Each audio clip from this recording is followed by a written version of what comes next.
New overnight, one man is dead after Denver police shot and killed him last night. It happened on Oneida Street in the South Park Hill neighborhood. 90 reporter Courtney Yoon is near that location this morning, and Courtney, the man had barricaded himself, and it sounds like he was armed with a knife.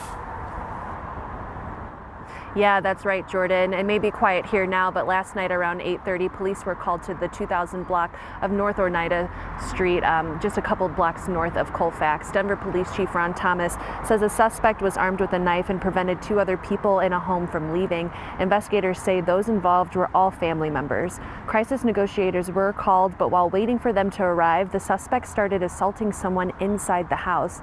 Officers shot at the suspect. The man was pronounced dead at the scene.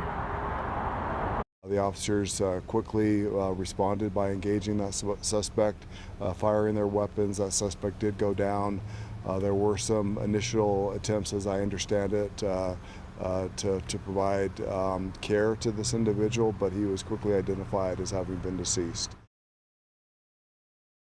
Police say that victim was taken to the hospital last night. As of last night, that man was in serious but stable condition. A lot for that neighborhood to go through overnight as well. Courtney, thank you.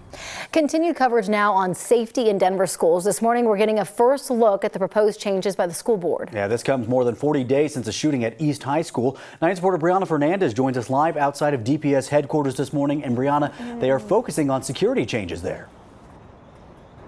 Yeah, exactly. This newest rough draft safety plan includes more than 40 pages. DPS giving us an insight of how they will plan to keep students and staff safe. But DPS also said that this first rough draft is far from the finished product. So take a look at your screen, because this draft proposal includes a recommendation to allow middle and high schools to decide each year individually whether or not to have armed officers in schools, as well as information about ongoing building safety audits and requests for safety protocols for incoming students. But the proposal does not change how the district disciplines students or how administrators conduct student pat-downs, like the one Dean Wayne Mason was doing when he was shot at East High School just a couple of weeks ago. His family is still waiting for DPS to do more.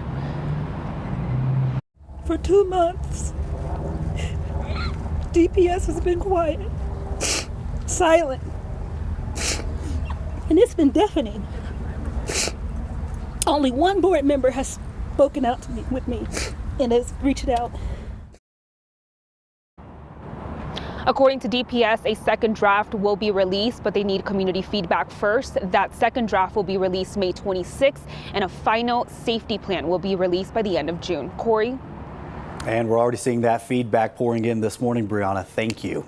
And along with security changes, DPS is struggling to hire mental health professionals, though this new report claims that they are exceeding the goal of 1 per school. But the teachers union says with staffing as it is now, one therapist can end up responsible for hundreds of students.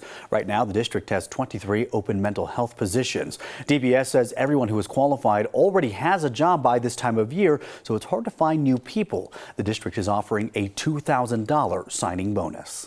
An update this morning, Denver City Council put off a vote that could change parking rules on city streets. Some of the changes would limit how many hours you can park and up the distance you have to move after time is up. City Council members say they've received some questions and concerns and want to respond before voting. Some of those concerns come from the ACLU of Colorado, saying this ordinance could negatively affect people experiencing homelessness who often rely on their cars for shelter. City Council now plans to discuss this bill next Monday.